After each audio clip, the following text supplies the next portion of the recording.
gue mau cobain gimana cara narik gondolanya. Mari kita coba, let's go! Di eksplorasi, let's go! Yogyakarta.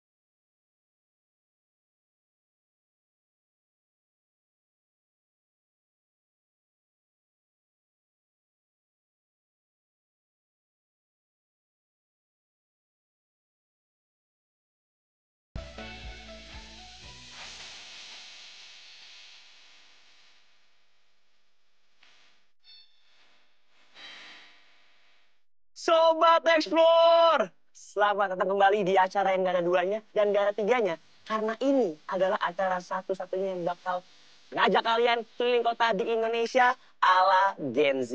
Dan sekarang, gua udah ada di daerah Yogyakarta, lebih tepatnya Kabupaten Gunung Kidul. Nah di sini terkenal dengan wahana yang sangat menantang.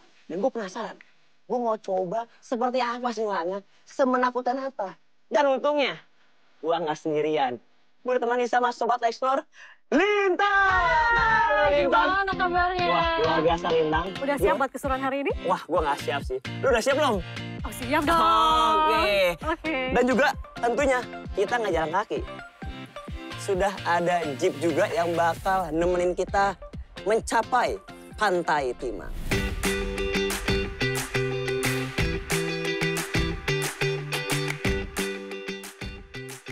Untuk sampai ke Pantai Timang, kita harus menggunakan jeep yang disediakan oleh warga sekitar. Cukup membayar 350.000, Sobat Explore, sampai deh di Pantai Timang. Pasti kalian bingung kan kenapa harus naik jeep? Ini dikarenakan kondisi jalan menuju ke Pantai Timang cukup menantang. Tuh, lihat, Abed sama Lintang aja sampai goyang-goyang gini, guys. Perjalanan menuju Pantai Timang memakan waktu kurang lebih 20 menit.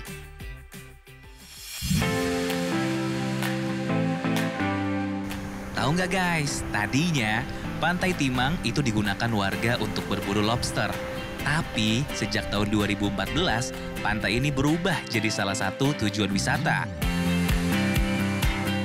Apalagi sejak tempat ini dipakai syuting acara TV Korea. Makin banyak warga mancanegara yang datang ke sini.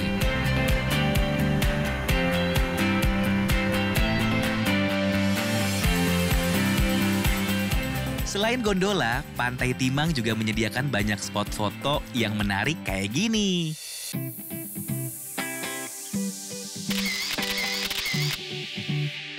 Sobat Explore, ini dia indahnya Pantai Timang!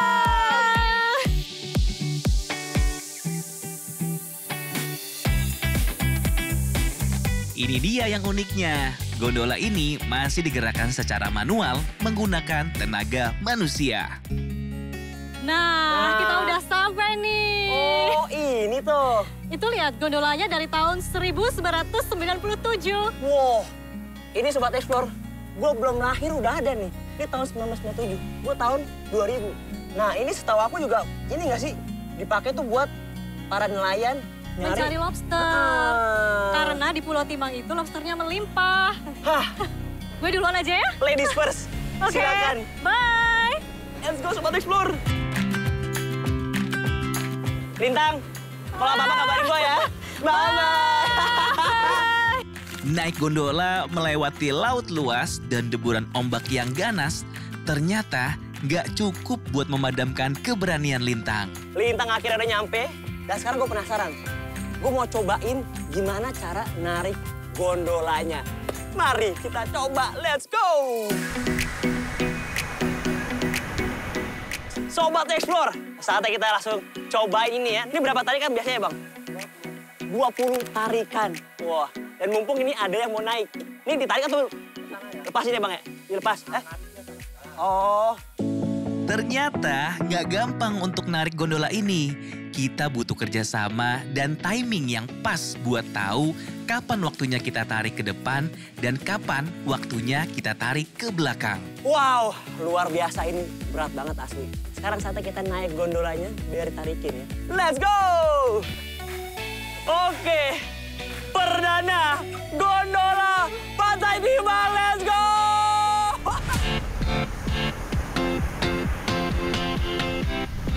Meski menakutkan dan bikin jantung mau copot, tapi semuanya terbayarkan dengan pemandangan laut yang keren banget. Mantep banget pokoknya.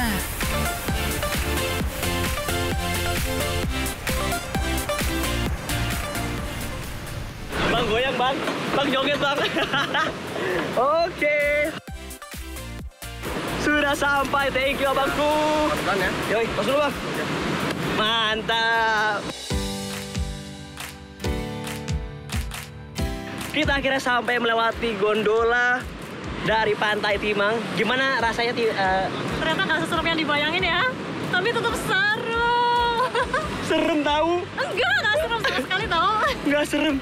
Harus Sobat Explore. Tapi kan ada jaring pengaman di bawahnya. Iya. Jadi kita lebih aman. Habis ini kita balik berdua. Oke. Berani nggak? Berani dong.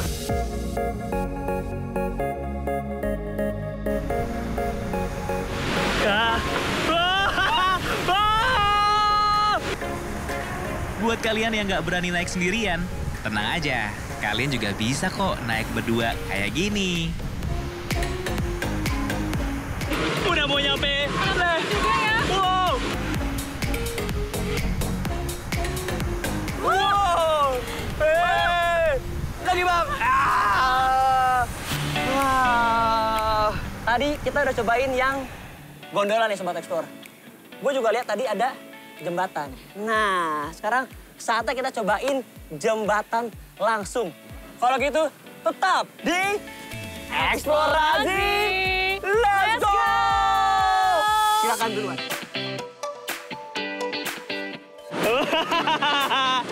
Oh Tuhan, pegangannya. Meski kelihatannya nggak menakutkan, tapi jembatan gantung yang dibangun tahun 2016 ini punya sensasi tersendiri loh Sobat Explore. Dari sini kita bisa merasakan angin laut yang kencang sambil menikmati pemandangan laut lepas. Wow, Sobat Explore, we made it! Yeay! Wah asli ini ya.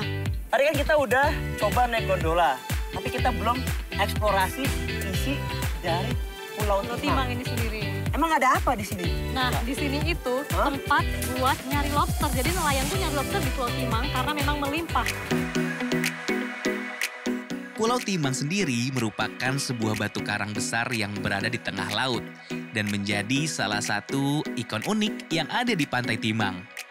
Karena terbentuk dari karang, hampir seluruh bagian pulau ini memiliki sudut yang tajam. Jadi buat kalian semua yang berkunjung ke sini harus tetap hati-hati ya.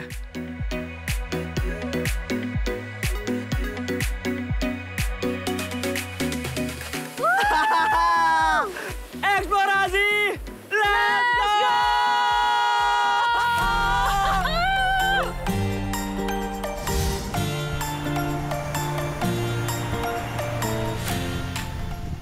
Sini. Nah, itu tuh Bet. Lihat, itu mas-mas yang biasa ngejar lobster. Oh, Dia pakai umpan bulu babi. Yuk kita samperin yuk. yuk. Ini dia yang dicari. Halo Mas. Untuk menjebak lobster, dibutuhkan umpan kerang-kerang kecil atau bulu babi kayak gini. Dan harus kita letakkan di tengah jebakannya. Setelah semua umpan terpasang, sekarang waktunya kita lempar ke laut jebakannya. Umpannya udah siap, udah ditempel juga. Berarti tinggal Masukin. ditebar aja. Nah, sekarang boleh nggak gue bantu ini, Mas? Buat Boleh, Pan? boleh. Boleh. Asik, let's go. Kita bawa ya. Untuk mendapatkan hasil, jebakan ini harus ditunggu selama 1 hari 1 malam. Biasanya nelayan di sini itu setelah naruh jaring, mereka biasanya sambil ngambil perangkap yang kemarin. Iya, Iya, Mas. iya betul. Kita bisa lihat nggak? Bisa. Dapat 2. Dapat 2. Wow. Segede ini. Gede, Wah, gede sih. Coba Mas, Dari sini ya lepasin. Sekarang kita lepasin dulu lobsternya dari jaring yang menjerat. Tapi harus hati-hati ya. Karena badan lobster ini lumayan keras dan terdapat banyak bagian tajam. Nanti salah pegang malah tangan kalian yang luka. Wah, punya aku gede banget nih lobsternya.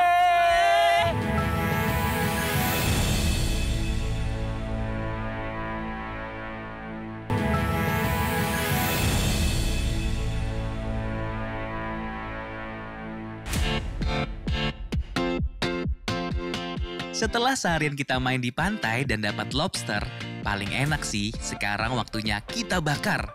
Yuk Sobat Explore, langsung aja kita bakar lobsternya. Let's go! Oke, Sobat Explore. Saatnya kita bakar lobsternya. Sekarang kita tinggal nunggu matang aja nih lobsternya. Tahu nggak kalau dulu lobster itu dianggap sebagai makanan untuk masyarakat kelas bawah. Dan sering digunakan untuk makanan para tahanan di penjara. Tapi sekarang lobster ini dianggap makanan mewah. Wah, bisa naik kasta gitu ya lobster ini. Udah bau harum. Ini tandanya udah mateng, Bet. Asik Sobat Explore. Udah mateng. Oh. Waktunya kita cicipi. Wow. Ini sih enak banget. Meski nggak dikasih bumbu apa-apa, rasa daging lobsternya tetap enak loh Sobat Explore. Udah dagingnya lembut, rasa dagingnya manis dan gurih. Bener-bener enak pokoknya.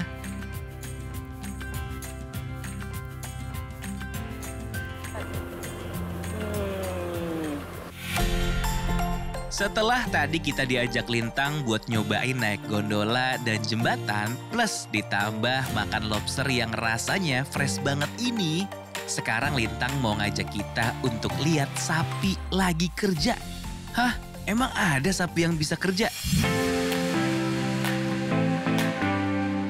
Sobat Explore, kita masih penasaran nih, kira-kira di mana ya sapi yang lagi kerjanya?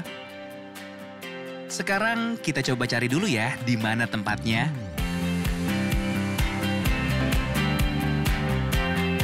Oh, ini sapinya. Iya, Katanya kerja, lagi diem aja. dia lagi istirahat. Dia masih di kandang, belum mulai kerja dia, belum masuk. Gede juga nih sapi. Nah, Halo Dek, ada yang bisa saya bantu? halo Pak. Halo, Ya. Pak. Tadi teman saya bilang katanya sapinya kerja Pak. Iya, kerja di dalam untuk nyampur tepung tapioka, untuk membuat mie letek. Wih, jago juga dia bisa ngaduk ya Pak. Iya, ya cuman tenaganya aja, Pak, tenaga sapi yang ngaduk tetap orang. Gimana nih Pak cara buatnya Pak? Silakan, nanti lihat di dalam. Oh boleh. Boleh, silakan. Ternyata beneran sapinya ikut kerja. Di sini sapi digunakan untuk menarik batu penggiling agar tepung gaplek dan tepung tapiokanya bisa menyatu dengan baik. Nah, Oh. ini Bet yang aku maksud tadi. Sapinya kerja, lihat kan? Wih. Yaitu membantu menggiling antara tepung tapioka sama tepung gapleknya. Jadi pakai tenaga sapi. Wow, jadi itu dia Sobat Explore. Ini yang dibilang sapi kerja. Pabrik mie letek Garuda ini sudah ada sejak tahun 1940. Dan karena proses pembuatannya yang masih tradisional, mie letek ini sampai masuk sebagai salah satu warisan budaya tak benda yang ada di Jogja. Aduh, berat juga. Berat kan? Ayo, sapi nungguin ya.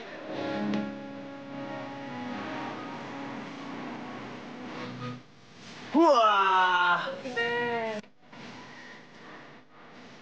Nah ini Bet, Hah? ini namanya proses pencampuran antara tepung tapioka sama tepung gaplek. Oke, jadi itu dia Sobat Explore. Jadi setelah dicampurin antara tepung tapioka sama tepung gapleknya, kurang lebih tadi 1 jam. Dimana sapinya udah muter-muter. Sekarang saatnya kita ke proses selanjutnya, yaitu proses pemadatan. Oke. Setelah adonannya tercampur dengan baik, waktunya ke proses selanjutnya. Dalam sekali produksi, biasanya pabrik ini bisa menghasilkan kurang lebih 1 ton mie.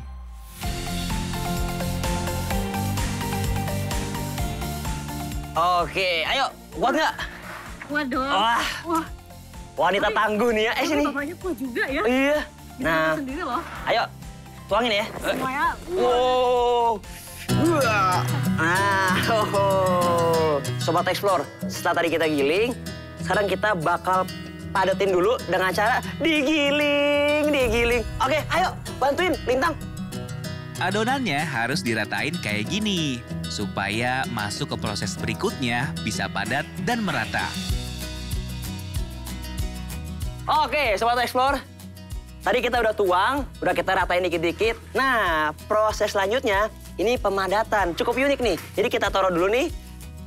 Nah, karungnya di atas ditutupin. Tetap steril. Betul. Dan ini cukup unik juga ya, cukup tradisional. Kita injek-injek.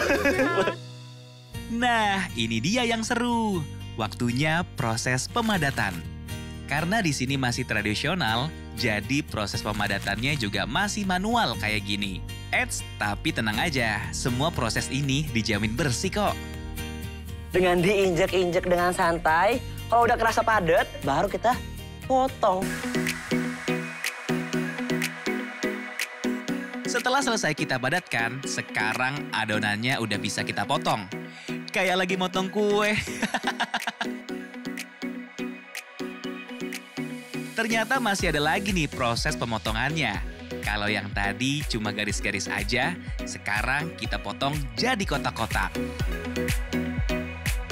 Nah, wah. Oke, Sobat Explore tadi udah kita potong. Nah, lihat udah jadi.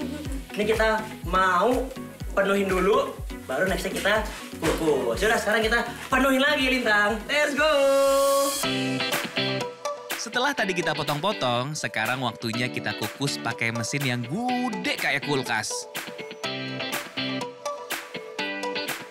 Untuk proses pengukusan membutuhkan waktu 1 jam sampai 1 jam setengah. Kalau udah matang, kita lanjut giling lagi guys, supaya makin menyatu lagi tepung tapioka dan tepung gapleknya. Sobat Explore, nah ini dia, sekarang kita udah di tahap pencetakan mie letek. Dimana nih udah ada mesinnya juga, tepung yang tadi udah digiling akan dimasukin ke dalam mesinnya. Ini mie yang udah siap untuk dicetak. Setelah semuanya tercampur, tinggal dimasukin ke mesin ini. Langsung berubah jadi mie tuh adonannya. Jadi tepungnya dimasukin ke dalam mesin, didorong, baru deh mesinnya bakal mencetak. Biar cepet kita yang numbuk. Harus kita tumbuk kayak gini supaya dia bisa padat saat nanti dicetak. Setelah itu tinggal kita tunggu minyak keluar dari bawah. Selanjutnya tinggal diaktifkan mesinnya. Oke, makasih Pak. Nah, kita lihat Sobat Explore. Nah, panin dulu baru kita tarik. Setelah ini saya coba ya Pak ya. Tuh kan, minyak akhirnya keluar. Eits, tapi ini masih belum selesai Sobat Explore. Wah, sorry Pak. Pak, susah Pak. Aduh, malu Sobat Explore. Pak, maaf ya. Setelah keluar dari mesin cetak, mie-nya itu diurai supaya tidak lengket satu sama lain.